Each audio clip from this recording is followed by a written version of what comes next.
വെക്കാം. അതിന് വേണ്ട സാധനങ്ങൾ ഒരു ട്രേയിൽ ഞാനിവിടെ സെറ്റ് ചെയ്യുകയാണ്. 6 ടീസ്പൂൺ മുളക് പൊടിയും 1/2 ടീസ്പൂൺ മഞ്ഞൾപ്പൊടിയും പുളിയുമാണ് വെച്ചിരിക്കുന്നത്. ചീനച്ചട്ടി ചൂടാകുമ്പോൾ ചീനച്ചട്ടിക്കകത്തോട്ട് വെളിച്ചെണ്ണ ഒഴിച്ചു കൊടുക്കുക. വെളിച്ചെണ്ണയ്ക്ക് ശേഷം കടുകിട്ടിട്ട് അതിനകത്ത് വെളുത്തുള്ളി ഇഞ്ചിയും ഇടുക. അല്പം കരിയാപ്പിലയും കൂടെ അതിനകത്ത് ചേർക്കുക. അത് നന്നായിട്ട് വഴറ്റുക. നന്നായിട്ട് വഴറ്റിയതിന് ശേഷം അതിലേക്ക് നമ്മളെടുത്ത് വെച്ചിരിക്കുന്ന മുളക് പൊടിയും മഞ്ഞൾ പൊടിയും ഇഞ്ചി വെളുത്തുള്ളിയും ഉള്ളിയും കരിയാപ്പിലയും എല്ലാം കൂടെ നന്നായിട്ട് വഴറ്റുക. നന്നായിട്ട് 1-2 മിനിറ്റ് നന്നായിട്ട് വഴറ്റിക്കൊണ്ടിരിക്കണം. നന്നായിട്ട് മൂക്കണം. ഇതെല്ലാം നന്നായിട്ട് മൂത്തതിന് ശേഷം മാത്രമാണ് പിന്നീട് അടുത്തത് നമ്മൾ മുളക് പൊടി ഇതിനകത്തേക്ക് ഇടേണ്ടത്. ഇവിടെ നമ്മൾ മുളക് പൊടിയും മഞ്ഞൾ പൊടിയും മാത്രമാണ് ചേർക്കുന്നത്.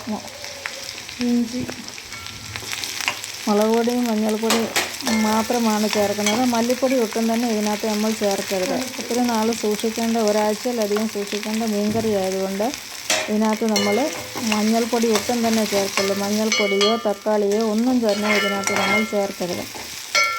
ഇത് നന്നായിട്ട് വഴറ്റിക്കൊണ്ടിരിക്കുക. വഴറ്റിനകത്തോട്ട് അല്പം ഉപ്പ് ചേർത്ത് കൊടുക്കാവുന്നതാണ് നമുക്ക്. ഉപ്പ് ചേർത്തതിന് ശേഷം ഒന്നുകൂടെ അല്പം ഉപ്പാണ് ഇപ്പം ചേർക്കുന്നത്. നന്നായിട്ട് ഇതിനെ വഴറ്റിക്കൊണ്ടിരിക്കുക. നല്ലപോലെ വഴലണം. വഴന്നതിന് ശേഷം മാത്രമേ കാര്യങ്ങൾ നമുക്ക് ചെയ്യാൻ പറ്റത്തുള്ളൂ. അങ്ങനെ വഴന്നുകൊണ്ടിരിക്കുമ്പോൾ അതിനകത്തോട്ടും നമ്മളെടുത്ത് വെച്ച് മുളക് പൊടിയും മഞ്ഞൾ പൊടിയും ഇട്ട് കൊടുത്ത് നന്നായിട്ട് ഇളക്കുക. 2-3 മിനിറ്റ് നല്ലപോലെ നമ്മളിത് ഇളക്കണം. അതിനകത്ത് എണ്ണയും മറ്റ് മസാലകളും ഇഞ്ചിയും വെളുത്തുള്ളി എല്ലാം നന്നായിട്ട് ചേർക്കുന്നത് കൊണ്ട് ഇത് നല്ലതായിട്ട് ഇളക്കി ചേർക്കേണ്ടതാണ്. 1-2 മിനിറ്റ് ഇത് നല്ലപോലെ ഇളക്കി ചേർക്കുക. അതിനകത്തോട്ട് നമ്മൾ തിളപ്പിച്ച വെള്ളം വേണം ചേർത്ത് കൊടുക്കാനായിട്ട്. പച്ചവെള്ളം ഒരിക്കലും ചേർക്കല്ല. നേരത്തെ നമ്മൾ വെള്ളം തിളപ്പിച്ച് വെച്ചിട്ട് ആ വെള്ളം വേണം നമ്മൾ ഇതിനകത്തോട്ട് ഒഴിച്ച് കൊടുക്കാനായിട്ട്. മുളകും ഇതെല്ലാം ചേർത്ത് അതിനകത്തോട്ട് ചൂടുവെള്ളം വേണം നല്ലതുപോലെ ചേർത്ത് കൊടുത്തിട്ട് നന്നായിട്ട് ഇളക്കി നമ്മളിതിനെ യോജിപ്പിച്ചിട്ട് തിളപ്പിക്കാനായിട്ട് വെക്കണം. നല്ലപോലെ തിളയ്ക്കുന്നിടം വരെ നമുക്ക് വെയിറ്റ് ചെയ്യാം. നല്ലപോലെ തിളപ്പിക്കുക. തിളപ്പിച്ചതിന് ശേഷം നമുക്കത് തണുക്കാനായിട്ട് വെയിറ്റ് ചെയ്യാം.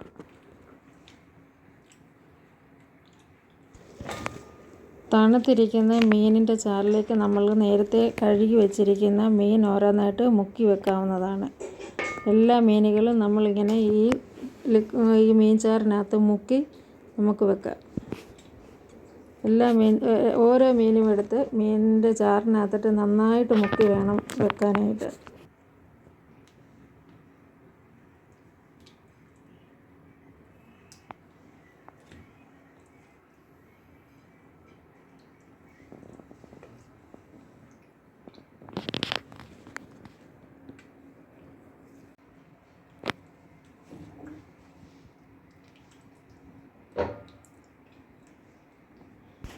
എല്ലാ മീനും നമ്മൾ ആ ചാറിനകത്ത് മുക്കിയെടുത്ത് ഒരു പാത്രത്തിലോട്ട് മാറ്റി.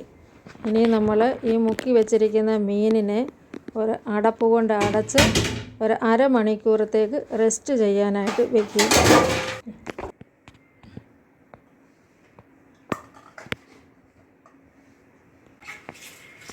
ഇനിയുമാണ് മെയിൻ പ്രൊസീജിയർ നമ്മൾ ചെയ്യുന്നത്. ഇതുപോലെ ഒരു നല്ല മീൻ ചട്ടി എടുക്കുക. മീൻ ചട്ടിക്കകത്ത് ഈ വീഡിയോയിൽ കാണുന്നത് പോലെ കരിയാപ്പില തണ്ടോടുകൂടി അടുക്കി വെക്കുക. അതിനകത്ത് മീൻപുളിയും ചേർത്തതിന് ശേഷം നമ്മൾ മുക്കി വെച്ചിരിക്കുന്ന മീനുകൾ അതിൽ ഓരോന്നായിട്ട് ഇങ്ങനെ അടുക്കി വെക്കാവുന്നതാണ്. നല്ല രീതിയിൽ വേണം ഇത് അടുക്കി വെക്കാൻ. ഒന്ന് തൊടാതെ നല്ല രീതിയിൽ നല്ല വൃത്തിയായും ഭംഗിയായും ഈ മീനുകൾ നമുക്ക് ഓരോ ലെയറായിട്ട് അടുക്കി വെക്കാവുന്നതാണ്.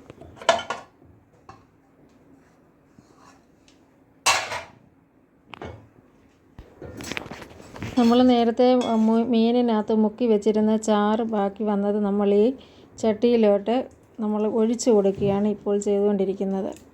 നല്ലതായിട്ട് ഒഴിച്ചു കൊടുക്കണം. ആദ്യത്തെ ലെയറിലെ മീൻ വെച്ചതിന് ശേഷം അതിനകത്ത് നല്ലതുപോലൊക്കെ നമ്മുടെ മീൻ ചാറ് അതിനകത്ത് ഒഴിച്ചു കൊടുക്കാവുന്നതാണ്.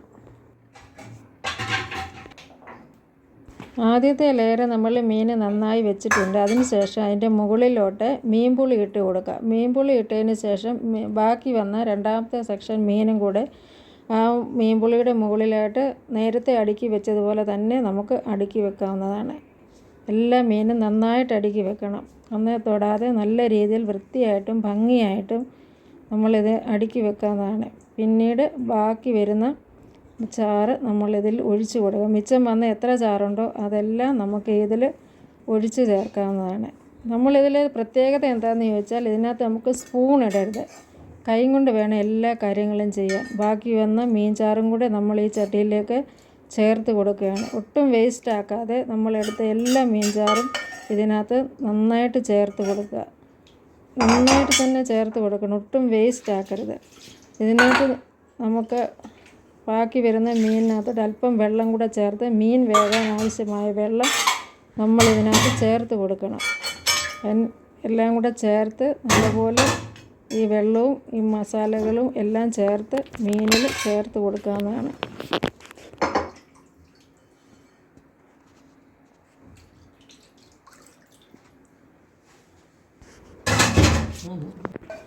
ബാക്കി വന്ന മീൻപുളിയും കൂടെ അതിനകത്ത് നമ്മൾ ചേർത്ത് കൈ കൊണ്ട് നന്നായിട്ട് കറക്കണം. ഇതിനകത്ത് ഒരു കാരണവശാലും നമ്മൾ ഇതിനകത്ത് തവിയോ സ്പൂണോ ഇട്ട് ഇളക്കാൻ പാടില്ല. അതിനുശേഷം ഗ്യാസ് കത്തിച്ചിട്ട് മീൻ നമുക്ക് അടുപ്പയിലോട്ട് വെക്കാം.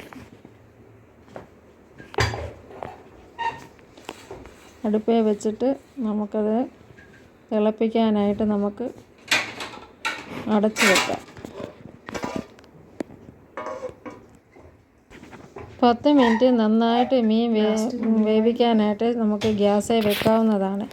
10 മിനിറ്റിന് ശേഷം നമ്മൾ അതിൻ്റെ അടപ്പൊന്ന് മാറ്റിയിട്ട് അതിനകത്ത് ആവശ്യത്തിനുള്ള ഉലുവാപ്പൊടി ചേർത്ത് കൊടുക്കാവുന്നതാണ്. ഉലുവാപ്പൊടിക്ക് ശേഷം കായപ്പൊടിയും ഇതിനകത്ത് ചേർത്ത് കൊടുക്കാം.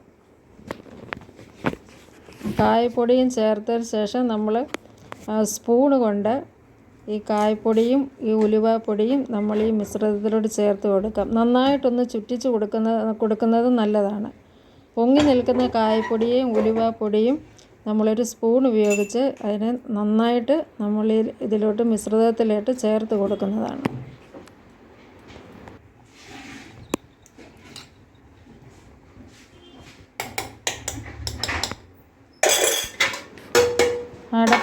അടച്ച് നമ്മളൊരു 10 മിനിറ്റത്തേക്ക് മീൻ കറി വേവിക്കാനായിട്ട് വെക്കുക. അതിന് ശേഷം അടപ്പ് തുറക്കുമ്പോൾ നമ്മൾ അടപ്പ് തുറന്ന് നോക്കുമ്പോൾ വെളിച്ചെണ്ണ നല്ലതുപോലെ തെളിഞ്ഞ് നിൽക്കുന്നത് കാണാം. അതിനോടൊപ്പം ഉലുവയുടെയും കായത്തിൻ്റെയും ഒക്കെ നല്ലൊരു മണം നമുക്ക് അനുഭവപ്പെടും.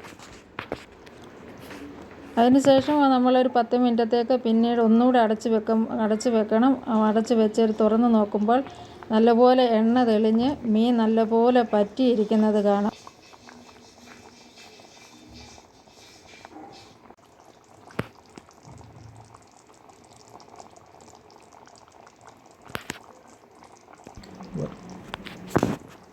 അതിനകത്തോട്ട് 1 സ്പൂണ് വെളിച്ചെണ്ണയും 2-3 തണ്ട് കരിയാപ്പിലയും ചേർത്ത് കൊടുക്കുക. എന്നിട്ട് മീൻ നമുക്ക് സ്പൂണ് കൊണ്ട് ചെറുതായിട്ടൊന്ന് ഇളക്കി കൊടുക്കാം. മൊത്തത്തിൽ ഇളക്കരുത്, ചെറുതായിട്ട് നമ്മൾ വെളിച്ചെണ്ണ ഒഴിച്ചൊന്ന് ഇളക്കി കൊടുത്തിട്ട് മീൻ വെന്ത് വാങ്ങിയതിന് ശേഷം ഇവിടെ വാഴയില അവൈലബിൾ അല്ലാത്തത് കൊണ്ട് നല്ലൊരു വാഴയില വെട്ടി അതിനെ വാട്ടി അതുകൊണ്ട് വേണം ഈ ചട്ടി നമ്മൾ അടച്ചു വെക്കാൻ. എങ്ങനുണ്ട് എൻ്റെ മീൻ കറി?